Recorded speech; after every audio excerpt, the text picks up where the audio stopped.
Bonjour tout le monde, je me présente, Antoine de Wild, athlète de Laon-Nivernaise. Comme vous tous, je vais être embarqué le 29 mai prochain en nocturne pour les foulées de Nevers. En compagnie du JDC, je vais vous présenter les différentes rues que vous allez emprunter sur le parcours des foulées. Alors j'espère que ça sera de bons conseils pour que vous puissiez réaliser un bon résultat. Surtout faites-vous plaisir et bonne course à tous. Après un petit tour de parc, vous allez sortir de celui-ci. Pour arriver place Carnot, il y a toujours beaucoup de monde. Vous allez avoir une descente qui est relativement régulière, avec un virage sur votre droite. Moi je vous conseillerais de rester sur la route. Prendre le trottoir c'est plus dangereux qu'autre chose. Et surtout dans cette partie-là, ne pas relancer, parce que vous avez tout de suite une côte quand vous allez tourner à gauche. Voilà, une côte en pavé qui est relativement difficile. Donc gardez un peu de fraîcheur pour la montée à votre rythme. Ensuite une longue ligne droite devant la mairie et le Palais Ducal. Prenez plutôt le trottoir, même si c'est une surface assez souple et caillouteuse, mais ça vous évitera de prendre les pavés, parce que les pavés c'est quand même assez traumatisant et très fatigant.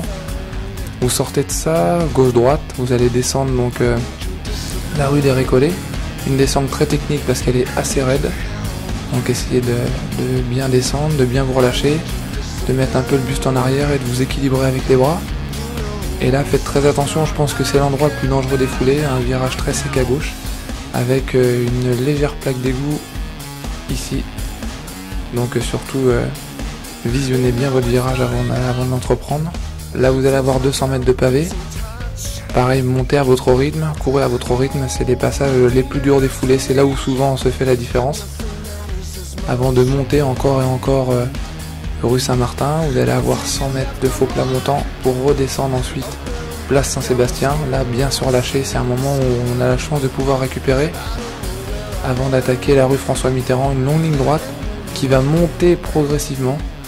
En fait ça va être une longue côte qui va monter à peu près ici, d'ici jusque pratiquement à l'entrée du parc.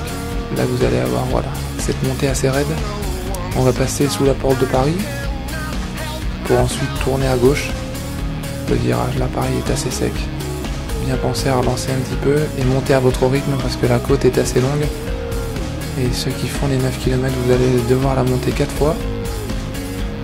Avant d'arriver voilà, à l'angle de la rue Pierre-Bérégovoy, où là vous allez avoir au moins 400 mètres de plat.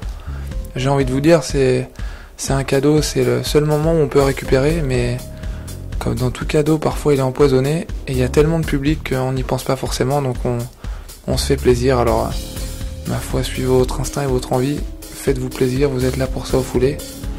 Et voilà, donc vous repassez dans le parc avec beaucoup de public, vous êtes assez porté. Ceux qui font la longue distance, n'oubliez surtout pas de vous ravitailler, c'est toujours bon en cas de coup dur durant la boucle. Et surtout, bonne course à vous tous et vaille que vaille.